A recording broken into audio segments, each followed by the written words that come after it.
Hey, what's going on guys, Timzy here, and welcome back to episode 3 of our Solo to Diamond series. Now this video is going to be a little bit different because I decided to do a little bit of a commentary over the gameplay to kind of give you guys some of the thoughts that go in my head when I'm playing, what I'm doing, why I'm doing it, and ultimately, hopefully this is a little bit more informative to kind of give you guys an idea of what goes on in my mind whenever I'm playing the game, and then ultimately just why I'm doing what I'm doing based off all the information that I have. So if you guys like this style of video, leave a like in the video, let me know down in the comments below because I'm more than happy to make this a regular thing for these solo queue videos. But I'm going to leave a timestamp on screen. You guys can skip to that point in the video if you guys just wanted to watch the gameplay and sort of the commentary over the gameplay, but I do want to talk about a couple things before we get into the actual game. So next week is the new season Crystal Guard, so that means that there are new placements that we need to play on our solo queue account. So next week's solo queue video is going to be a conglomeration of all 10 games. I'm going to play all 10 of my placement games, and I'm just going to show you guys the clips, the highlights, the plays, and then of course at the end of the video I'll show you guys how many wins I got, how many losses I got, how well I played, and of course where I ultimately get placed. I don't want to elongate the placement videos or the placement games that I have to play, so I want to get them done pretty quick so that the following video for the next week we can just jump right in. We're already placed and we can start grinding to ultimately get diamond, hopefully by the end of next season. And with that being said, the hardest part of that is probably playing 10 Siege games, am I right? A lot of you guys probably feel the same way I feel, where Siege just isn't Siege anymore. It's not as fun as it used to be. I know I've said this multiple times, and I'm sure you guys have heard it many times from many other content creators, but Siege is just not the same. And there's a game that I'm excited for, and that game is Battlefield 2042. That is a game that I'm excited for, and it's one of the only games I've been excited for in what feels like years because I've been playing Siege, and Siege was kind of that game for me for quite some time. But honestly, when that game comes out, I'm debating on just jumping right in. If that game is good, I'm going to jump right in and start making some Battlefield 2042 content. I will still continue to make DG videos, DG Siege videos, and this is sort of why the last couple weeks at least you guys have seen that I've been uploading about 3 videos a week. The goal between now and October 15th, when Battlefield 2042 comes out for the early access, I will plan on doing 3 to 5 videos a week just to pump out primarily the how to defend and how to attack videos. I started those series a while back, and I sort of want to finish those videos before I ultimately end up playing Battlefield 2042. So this is why you guys are seeing 3 to 5 videos of Siege a week from me. So I hope you guys enjoy that. I do want to pump those out and get those done so that ultimately, whenever in the future, you know, this year, next year, whenever people are looking for Siege content for like how to defend or how to attack videos or just strat videos in general, my videos will of course come up, and I just want to help the community as much as possible. So that's why I'm pumping out as many videos a week as I can to make sure that we finish that series by the time October 15 hits, because honestly, 2042 is a game that I'm really excited for, and I want to ultimately swap to do content on that game. And if you guys stick around, I appreciate it. If you guys only watch me for Siege videos, I completely understand. If you guys want to unsubscribe at that point, I completely understand. But that's just kind of the plans I have, and ultimately it's just has to do with the fact that Siege just isn't as fun as it used to be. But anyways, that's pretty much all I really wanted to talk about, so we're gonna get into the gameplay. So anyways, let's move back to the gameplay. So we're playing on Oregon. We have a Thatcher, Jackal, Cade, Miraban, and at this point I'm just kind of looking and seeing what we need, what sort of operators we end up needing. We have a bandit and a smoke, so we have a rotationals, we have a shield, and we also have a Walda now. We end up having a Jaeger, so I'm going to go Frost and bring another shield, although he ends up switching off the Jaeger to an Ella, so I end up just taking the Jaeger from our Valkyrie in this case, so we just have a Jaeger. So in this case, I'm pretty much going to play Jaeger majority of these rounds just because, honestly, it feels like people don't really play Jaeger a whole lot. So, you know, I would just pick the Jaeger. I guess because the whole recoil change, people don't like playing him too much, and I can understand. The recoil it's not difficult, but it's definitely not as easy as it used to be. So in this case, I'm just going to try to place my utility as best as I can around the objective. We have a pretty solid lineup, but at the same time, I don't know exactly where my teammates are going to place, you know, the smoke shield or where the vault cams are going to be placed. So I'm going to go ahead and place an ADS on the trophy door, barb on white, barb on trophy door, an ADS inside of attic, hopefully for a potential smoke shield, which I assume is where he's going to place it, but at the same time, I could be wrong. And then our last ADS is going to go on big window just in case somebody pushes big window with nades. And then at this point, I'm pretty much just going to go ahead and roam. And the early game roaming is pretty boring. You honestly just need to kind of listen and hop on cams and see what's going on. You want to know where they're pushing so you know where to roam. So in this case, I'm just going to sit inside of dining and we'll just see what's going on. So I'm going to end up looking through cams here. I'm just going to try to stay alive. I really don't want to do anything too crazy, but they're not pushing small tower at this point. So I'm going to hop on cams and see what's going on. So as I check the T1 cam, I see that there is a drone. So at this point, I know something's going to happen in big tower. I don't know exactly what's happening, but usually attic is something that people push. So that means they got to get into T2, which they have a Maverick. So I see that he rushes green hall. So I'm kind of getting ready for him. I was confused on why he pushed towards meeting, but either way, just going to take the gunfight there, try to stay alive. Now we're in a 4v5 situation, which is okay. It's not the greatest, but either way, it was bandit. So at the same time, they have a Maverick, so the wall's going to get open no matter what. So in this case, I'm just going to stay alive. I don't want to play too aggressive. I also don't want to play too passive. But in this case, I'm just going to make sure they don't push kitchen. And also, there was a call out to somebody being inside of garage. So I also want to make sure that nobody's pushing Z hall to white stairs. So at this point, I'm kind of just holding the west side, making sure nobody goes up white stairs primarily. And that's honestly just kind of what I'm doing. It's a little boring, but it's something that needs to happen.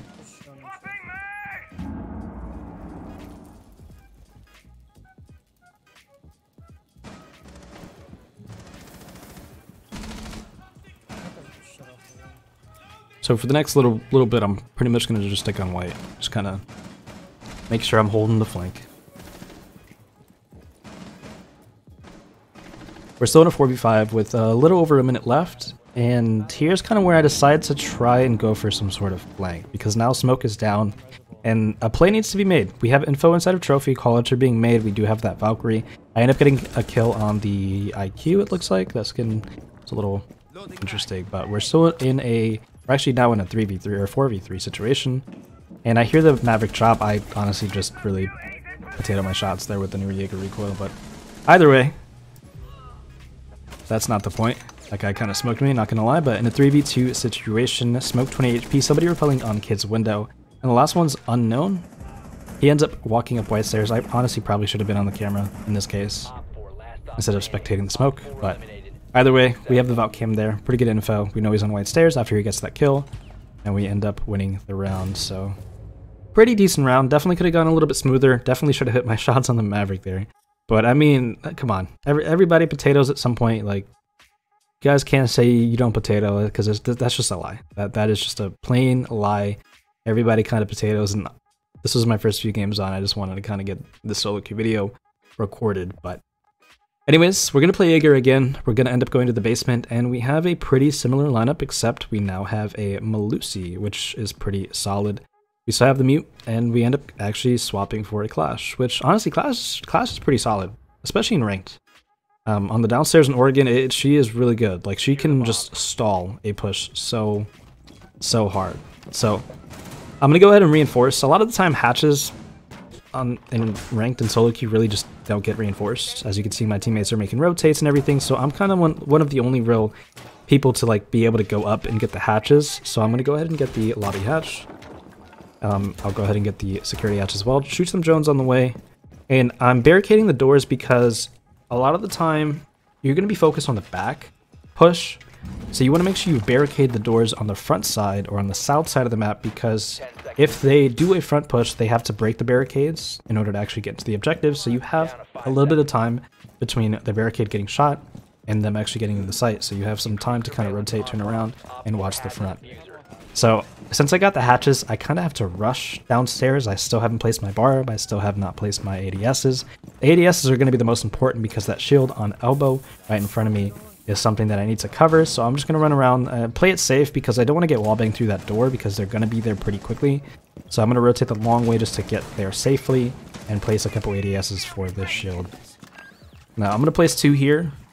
And my third one, I'm just going to end up placing behind the stack inside of the objective. The thought process behind this one is, if we lose elbow, then they're going to reinforce it off, and hopefully if a nade flies over the shelves in the middle of sight, that ADS will end up catching it.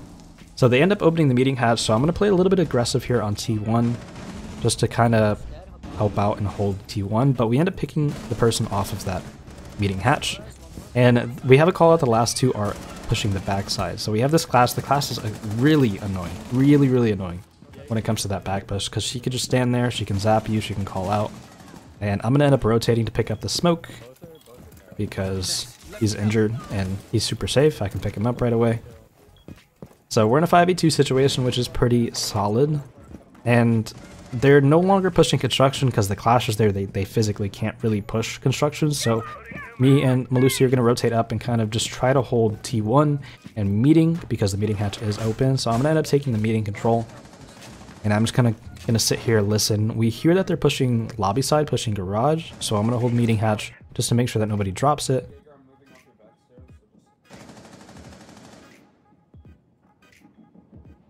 And for the most part, it's just sort of a waiting game. Maverick ends up pushing in the meeting. I'm able to hear him and swing off the audio info. And then at that point, we don't exactly know where the last guy is.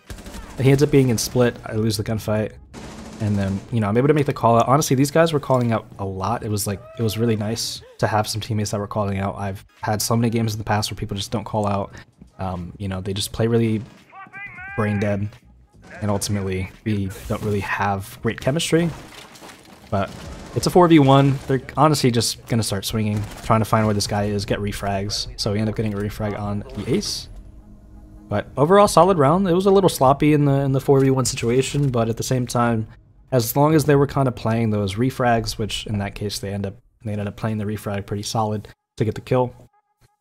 But now it's moving on to kind of one of the offsites, not the greatest, but you know, has to be played. So we're gonna go Frost, and this is primarily for the shield, but at the same time, there's a lot of windows near small towers, so I'm gonna be playing the Frost primarily for those window jump-ins on the top floor, as well as like small tower window and stuff like that. So just having a Frost mat for over there, you know, I might get a kill, or at least, you know, I get somebody injured to 20 HP if they end up getting res. So ultimately, I'm really playing the Frost for the shield, because honestly, Frost has been getting in the meta a lot recently with her shield, with her shotgun, so overall she is pretty solid. If this was like a year and a half, 2 years ago, if you're playing Frost in ranked, you're kind of trolling, unless it's like certain sites where there's a lot of windows that you'll probably hit a Frost mat. But honestly, even at high elo, like Frost, I don't look for Frost mats a lot of the time. Like Frost was just not really often played, so I would just never look for Frost mats. So she's honestly really gotten into the meta a lot recently. So we're going to go ahead and place our other Frost mat upstairs to the last small tower window on the north side. And if this Frost mat gets hit, you can actually just floor bang the person that you injure, if you know where to shoot.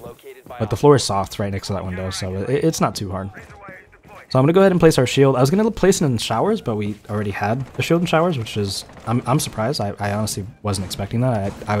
It's normal, but at the same time, you know, solo queue, I wasn't expecting the strat to really be set up correctly.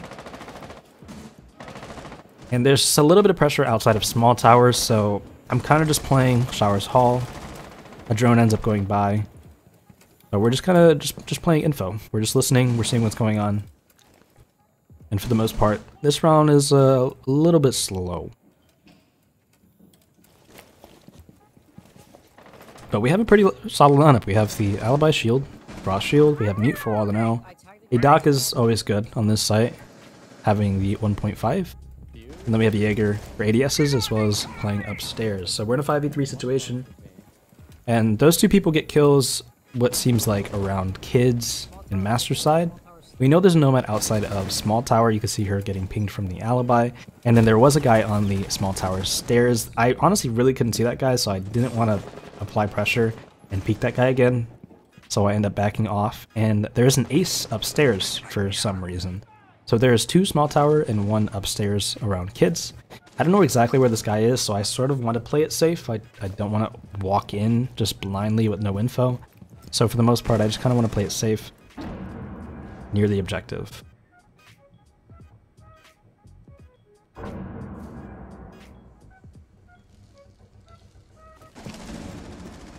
So in this case, I sort of decide to go for a flank.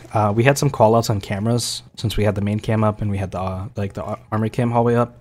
So we had some info on trophy being clear, so I decided to go for a little bit of a flank here. There is a flank cam in this situation. So I shoot the cam and I sort of expect the guy to swing. I figured he is going to swing off that contact or off that info.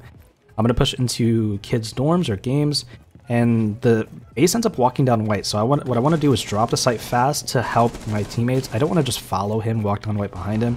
But at this point, I don't know exactly where he is. He ends up being in freezer stairs, which is...